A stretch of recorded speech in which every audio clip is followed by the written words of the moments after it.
Good morning. Hi, this is Angela Coulter, bringing you this week's Living the Shift live stream / podcast. I am the originator of a practice called Trinity Energy Progression, and I am a consciousness transformation and ascension guide that is here to talk to you about all kinds of stuff having to do with the metaphysical shift. So that we're collectively going through. So today, I want to talk about, it's funny. One of the questions that I get all the time is when I work with people, because I work with people a lot to really tap into their own divine abilities, what I call their divine abilities, what we call intuition, psychic abilities, healing abilities, everything from the non-physical, right? And I get these questions, and the biggest challenge that many have in tapping into that is saying, well, I don't know what's real and what's not real. What is real anyway? And how do I know? Because I so many times talk to somebody when they start reiterating, say, an impression they got or a vision they had or an understanding that came in, and then they talk themselves out of it saying, oh no, I'm just making this up. I'm just imagining things, right? Same thing happens with things like many talk about, like past life regressions, right? And I've done many of those on myself and on others, and I've taught people how to do it. And then I have, a lot of times what people say is, well, I don't know if I was just making that up or not. So in that kind of situation, when we talk about past life regression stuff, I'll step out and I'll say, okay, so what does it really matter if you're making it up or not? Because what comes up when we tap into the subconscious, the stuff we have stored away and not at the conscious level, however we bring it forth, if it's helpful in terms of allowing ourselves to tap into something that we haven't remembered that's causing us to unconsciously self-sabotage or hold us back or limit us in any way, then what does it matter, right? So that's one perspective to have. And that's the same thing for visioning, when we have visions, when we have understandings, when we do predictions, or, you have a dream, right? Or you go into meditation and you see something, or you see something in a very metaphorical manner.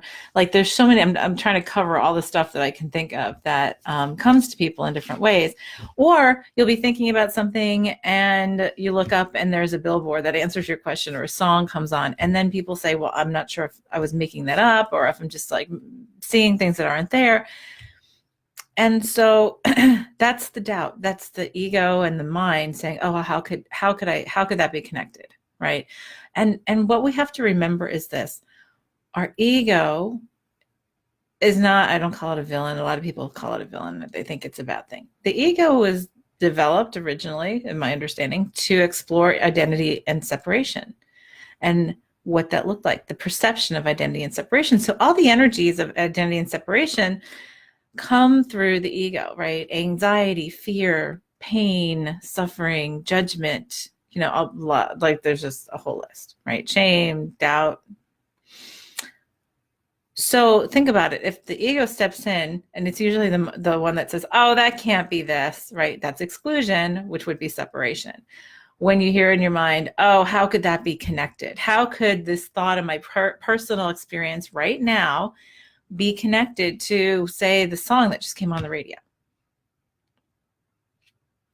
That can't be right. And that's how people shut down their own intuition, their connection. And here's the thing: our intuition is really our divine consciousness. It's our expression, our remembrance of our divine consciousness and how to tap into it. So what we do is, in the practice of being here, especially embodied, this part of our consciousness, we forget that this is just a very small piece of our our bigger consciousness, and that it's sort of concentric, as I understand it. And so that we have access to so much higher consciousness, but the higher we go in consciousness, the more inclusive it becomes of the whole. So that's what we call collective consciousness, right? And so when we are allowing ourselves to get out of that mode of separation, right, which is the mind, the ego, and we say, okay, I'm going to allow myself to tap into that higher consciousness, then you start seeing impressions of a much larger picture. Okay.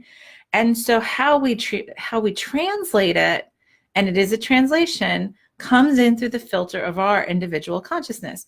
So then we try to put pictures to it, we try to put words to it, or faces, or something that identifies a certain kind of energy, colors, sounds, and we will create that in our reality. So is it real or is it imagined? That's what people always ask. Did I just make that up? Am I just making this up? And I'm like, well, here's the thing. What if you have a stream of like a flow of, what if we just like allow this flow of consciousness, right? It's like having a brainstorm. What if you allowed yourself to have an intuitive brainstorm and just said, okay, so if I did, and what I tell people to do is if you say, I don't know, and the question to ask yourself is like, say, I don't know how to do this. I don't know how to change this. The question to ask is, if I did know, which I do somewhere, I just haven't allowed that to come to the surface.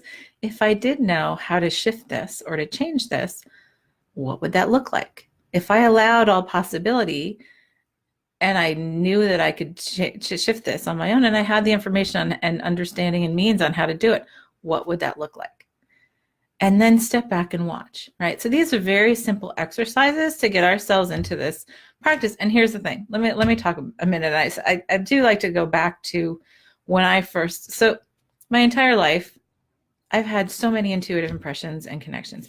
And so here's the thing. Our intuition is really that connection in our higher consciousness. And so we see the bigger picture, even if we're not conscious of it. And that's when we get intuitive impressions and visions and stuff like that. So kids come into this world naturally open and connected because they are so freshly into their soul is infinite, just like ours, and we're all the same. So they're us in a part that has just come in to embody and forget, right? So, and how do we forget? We forget through things like density, right? We forget through things like language, because language does limit us. I saw this study, I can't remember what was through. There was a study they did with children, and it was a phenomenal study with young children that were born into different societies, to different languages. And they were talking about how when the children were like 6 months old, right, they could form a majority of sounds from all different kinds of languages. And because like, if you look at some different languages, there are some very different sounds that are made, right? So they could form the sounds of all these different languages. And the older, what they did was they followed them in different areas. And so then the children who were in a certain culture, the more they listened to a language, the more they just were able to, to make the sounds from that language. And then the older they got, the less they were able to make the sounds from those other languages, because they just start to focus down and get into more separation and individuality as they get older and stuff like that. So so kids come in and they're so much more wide open. And then it's a matter of what they're taught in the embodiment that they take in their culture and their family and their environment, on what to look at and listen to and pay attention to and what to ignore. How many times kids are discounted because they see things from a bigger picture. They see a huge thing and they don't know how to, they see some bigger thing and they don't know how to really explain it except in the terms of a child. And then a parent or an adult will just discount what they're saying oh, well, you always have such a vivid imagination. And many times they're so very accurate, just through the filter of what they can explain. And so the thing is to remember that words, culture, what we tell people, what we tell our kids, right? What they can see, what they can't see, what's real and what's not real. Because how many people I'm working with, or I have worked with, that are coming to a place of intuitive explosion, right? Or having like a grand awakening, grand spiritual awakening of some sort or whatever, where They say, well, when I was a kid, I used to be able to, there's a friend of mine, she's like, when I was a kid, I would go in the woods and I would play with fairies. And I know there were fairies and this, whatever. And she goes, and then at one point, I just stopped believing they were there. And then, or I was told not to go there anymore, or that I was too old to be playing such games. And then they went away. And then she went through this whole process of what I call reawakening, right? Which is reawakening to this core of who we are and the wider consciousness. And then she's like, oh, well, now I can see things and feel things and understand things again. So here's the funny thing. My understanding is anything we can imagine, well, because we're creators. We're part of the divine consciousness of creation of the entirety of this multiverse, right? So we are creators, and we have formed so many tools of how to create. But our ability to create is limitless. It is infinite. And so whether we do it, so how do we create this? How do we create this reality, right? Through words, through impressions and thoughts. And the more we free ourselves. So here's the funny thing. Those who are free allow themselves to be free to create in some way that is nonlinear. Okay. And that's what we call right brain stuff. I always have to think about that. Right brain stuff, like where the intuition comes from. So people who are musicians, artists of any kind, right? Whether you use art in words or paintings or drawings or forming or plays or books, writing and singing and dancing. When we allow ourselves to cut into that part, to access that part of ourselves, we then start to remember what it's like to form creation beyond words, because we're so addicted to words. And the mind says, no, we have to have a word and a phrase that defines and categorizes. And therefore, it's only real if we have a definition or categorization, right? And then, it's funny because we can talk about this. There's so many categories to this. So we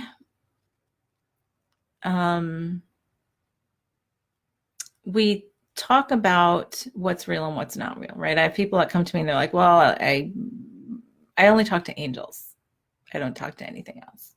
Or I don't believe in anything else. I believe in angels, but not in fairies.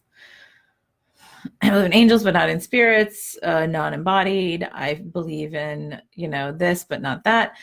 And I'm like, okay, that's fine. However, you're also limiting the way for you to access the remembrance of the larger consciousness of which we're a part. So when we say, okay, well, it doesn't matter, it's the same energy. Like, so what I say is, like, when those of us who do this kind of spiritual work and psychic work or whatever you want to call it, for a living or actively every day, it doesn't even matter if it's for a living. Whether we see, so let's take, for example, the divine feminine, right? The representation of the divine feminine. So we have so many facets across the world, across cultures, across belief systems, right? You have Mother Mary, you have Mary Magdalene, you have Kali, and you have Sophia and Shekinah. You have Kuan Yin and Tara, and there's so many representations of the divine feminine in so many ways. So if somebody sees, say, like they're tapping into that higher consciousness and remembrance, and they see a vision of Kuan Yin, right? And somebody else taps into higher consciousness and they see Mother Mary, and somebody else taps into the higher consciousness and sees Kali. Are they seeing anything different? So my understanding is no, it's the same energy, right? Or they're tapping into the same energy. It's just how it's represented to them in a way that they understand and can filter through their individual experience. So it doesn't make it more real or less real. So in a way, yes, are we making that up? Of course we're making that up, right? But we also make up this entire reality. And if you really want to get to that, it's like, well, we make up everything. thing. So either it's all real, right? So yes, so it's all real because we create it, or none of it's real because we create it. Okay. So if we put that to rest and stop worrying, like, because the worry of the ego and the mind is this real? Or am I making this up? Meaning, am I wrong about this because this is just a fantasy that that is, I don't know, we've judged it, right? We judge it. We talk about, oh, that's just made up. There was a friend of mine who said, a long time ago, we were talking, and she was of the, and it was funny, she said it and I understood this, but I never really had put it into words. But she said, if any story that we've created, that we create, or that we will create exists, has existed, or will exist somewhere in the multiverse, because we got it from somewhere, or we're creating it from somewhere. And so we step back and we think, really? But that explains so much about, as we grow collectively in our remembrance and our higher consciousness and start seeing the bigger picture more and more, we bring it to the individual level of filtration, and these stories come out of that, right? So if you look at our movies, our books, TV, all kinds of entertainment, and what's been going on, you can see that there's been these themes, right? So over the past 10 years, like, such an incredible increase in higher understandings that are coming through to the individual and right under our noses, right? And when I start telling people this stuff and telling people to look at it, they're like, oh my gosh, I just never really saw that. I'll be like, oh, well, look at this movie from, like Sliding Doors, right? That's one that I talk about all the time. Love that movie. 2008, Gwyneth Paltrow. And that was like about parallel timelines. And that was like 2008, right? Great movie. Sarah says, it's like when Harry Potter asked Dumbledore, right? Is it all just in my head, or is it real? Like, yeah. And he answers, of course it's in your head, but that doesn't make it any less real. That's exactly it, because we create it. So I know, I love that. It's like one of my favorite lines out of the whole Harry Potter story, is that point with Dumbledore when he's in the in-between place and says that. So, I mean, and whatever it was, whether it was real or not real, at that moment, he was able to come back from the dead, so to speak, in a different place, with a different energy, to finish off whatever it was. And all of these things are really about reflecting back to us what we already know, but we've forgotten, that we talk ourselves out of here in the body. That's been sort of the game in this part of our consciousness when we embody here in this density. And part of the game is this forgetfulness. Jana says, I love Sliding Doors. I know, right? It's one of my favorite. I love talking about that movie, and I actually own it, and I forget that I own it. Every once in a while I'm like, oh, I think I need to watch this.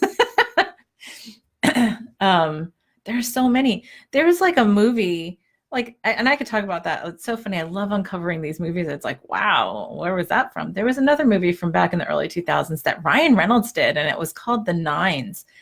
And it is so out there in terms of bigger picture stuff, and it takes you by surprise because you think it's going one place and then it goes the other, and you're like, wow. We've had TV shows that have come on and off, even on major networks, like NBC had Fringe, which was a great show. We had Touch, which was great in the beginning, and then they sort of commercialized it. Then that was, I think, on one of the major networks. But we've had so many things that come, and they're right under our noses, and it's all these little pieces of remembrance. And so, it's a matter of stopping. So part of the thing, it's part of the challenge is that the mind always says, because it wants to manage, and it wants to manage from separation and judgment. Is this right or wrong? Is this good or bad? Is this real or not real? And the thing is, well, what does it matter? Because either it's all real or none of it's real, and it doesn't matter either way. So might as well go with it, right? I've had dreams where I'm in a dream, and this is a dream too, and it's just different levels of the same dream. Again, the movie Inception, which is a perfect example of this. And you got to watch that one like 10 times, because every time you watch it, you get a different little aspect of it. The dreams within a dream within a dream. But I'll be in a dream, and all of a sudden I will see, I'll think in the dream, oh, well, I'll realize I'm dreaming, right? Which is what they call lucid dreaming. And then I'll be like, okay, I'm going to go with this. I'm just going to go with this, see where it goes. I've done that. I've also said in a dream, yeah, I don't like the way this is going. I'm going to change it. And that's a powerful practice. So that's what many people ask about what lucid dreaming is. And that's truly like coming to a place of um, remembering that you're in control of your creation, right? So we categorize dreaming as a sleep state, right? A state when we are not awake in these physical bodies, when our physical bodies aren't awake, which to me is actually when we go to sleep, we take off a lot of filters that we put on while the body's awake. That's something that we've created within the physical body. So then we're more open to the higher consciousness and the bigger picture of things. It was in my sleep where I first would have, when I was young, God, from when I was as young as I can remember, I was having dreams that were prophetic. And they got more intense as I got older. I could feel people's, people call it empathic, but we're all empathic. It's just how much we're connected at the higher level. I could feel other people's emotions, especially when they were lying to me. Like I could tell right away. Like this was when I was a teenager, right? I was having prophetic dreams, and dead people started coming to me in my 30s in my sleep. So like a lot of times I look at sleep as when we have our filters down, like so a level of our filters down of separation and exclusion, of judgment, to say, nope, I can't see this. I can't see this while I'm doing this. I can't see this while I'm awake. It's just another level of our dreaming. So if we go back to lucid dreaming, if we get into a dream and we remember consciously and we commit to remembering consciously, oh, wait a second, this is my dream. I can change it to go the way I need it to go. Or I can change it so that it changes direction or whatever. And there have been times, actually, it's funny, that I've had dreams where I've had the book like a book open, and all of a sudden I look down, there's a book, and I realize the book is,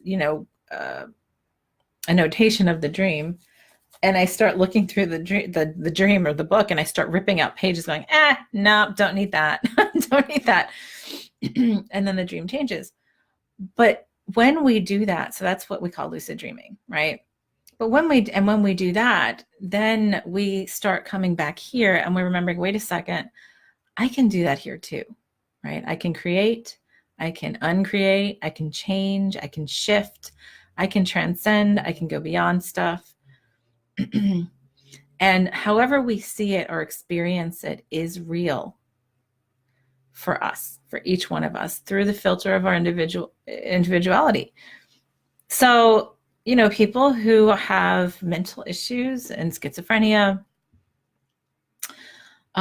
things like that, or hallucinate, what we call hallucinating and stuff like that. A lot of times they're far more in touch with the non-filtered information. It's just that their filters are broken and then they get overwhelmed and can't categorize. And then we think that's bad, right? And we judge that. So instead of trying to help them work with it, often we would rather medicate them, put them away, right? I thought that was happening to me. I thought I was going schizophrenic when all this really opened up for me more than a decade ago now. So, and it's funny because it depends on which situation you're in. When you come to that, people like have their grand awakenings and they start seeing things. Like all of a sudden I understood so many things around the multiverse, and I understood like all these things I hadn't seen before. And even though they'd been there, like I knew they'd been there and they'd been like tapping me on the shoulder for such a long time. It's like it was almost like a big partition was pulled away so that I could see so much, and then I could hear so much and understand so much. And I could hear like my husband in his sleep, like thoughts in his sleep. It was just so overwhelming at first because we believe it has to be overwhelming. So it's all about this. And this is really important. This whole what's real, what's not real, right? Creativity opens up the intuition. And the other thing about creativity when we do arts is anything goes, right? So if it comes from your heart and where you feel, it's perfect for you. It's your perfect expression.